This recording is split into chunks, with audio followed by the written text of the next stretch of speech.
Now, who's in the hot seat, by the way, right now? Is it? You're right. We're the players' seat. I am? Yeah, they going that way. We get them up on the film. We get them up on the board over here. A little less comfortable. Yeah. But how much have you enjoyed getting to, 60 guys come through here, sit in this chair right here. How much have you enjoyed getting to know them? Well, I love that. Like it's 15 minutes, so it's quick. So we try to get right to the critical issues. Kyle's over here, myself over here, whatever coach of that position group's in here. And we've done a lot of homework on them. We've got some things we need to find out, but mainly we want to see, are these guys that love football? Are these guys that want to win and compete for championships at the highest level? It's been a real good process thus far. John, last time we spoke, we had to roll it back to your baseball days in the minor leagues. I want to do the same right now. Back to the '93 Combine.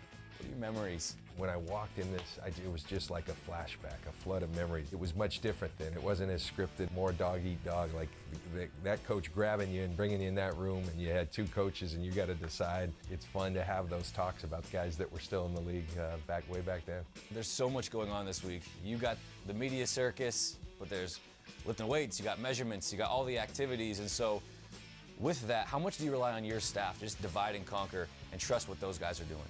Right now, Martin Mayhew's over at weigh-ins. I'm getting texts about this guy looked incredible, and Adam Peters is meeting with agents. There's a lot going on, and that's what you have to do a little bit, but we're all looking forward to, I think after this, the workouts start going on over in the stadium, and we'll go back. We'll have it all on a film library. We're looking forward to that, but the most important time is, getting the guys in that chair right there and really getting to know these guys. People say, how do you do that in 15 minutes? Like I said, we've done a lot of homework, and this just gives us further information to go back and look into, but I think you do get a sense of who these guys are. You just alluded to Martin Mayhew, your senior personnel executive. You also got Adam Peters, vice president of player personnel. Those are really your two top guys in your front office, but how would you define their individual expertise and then how they contribute to your front office? I think Adam was the first guy that I went out and got, one of the most respected evaluators of talent in this league. And I just loved his pedigree. Played football at UCLA, went on to the New England Patriots, and was really respected within that organization. And then I watched him at Denver grow,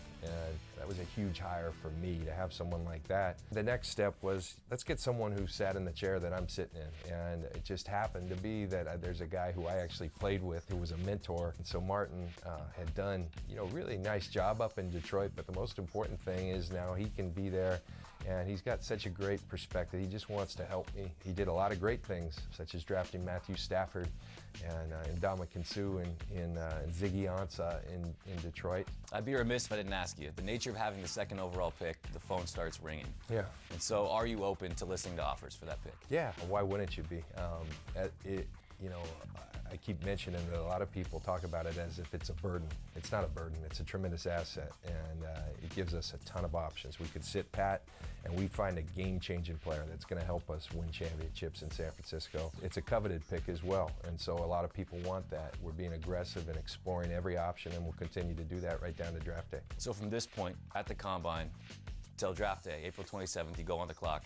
Yeah. What has to happen? How do you get to the point where you say, we're going to either move the pick, or we're going to take this player? Well, it's just, it's all about gathering more and more information. Free agency, you try to go out and get some priorities such that when you're in the draft, you can pick the best player. Everybody talks about that. That's a great mindset to have, but it's not always a reality when you have needs. And we are targeting some priorities in free agency such that we can get to the draft and truly take the guys that we've just fallen in love with through the process, through watching film. It's a thorough process, but it needs to be because these are big decisions. All right, this seat's getting too hot for me. Yeah. John, appreciate the time. Thank you, man.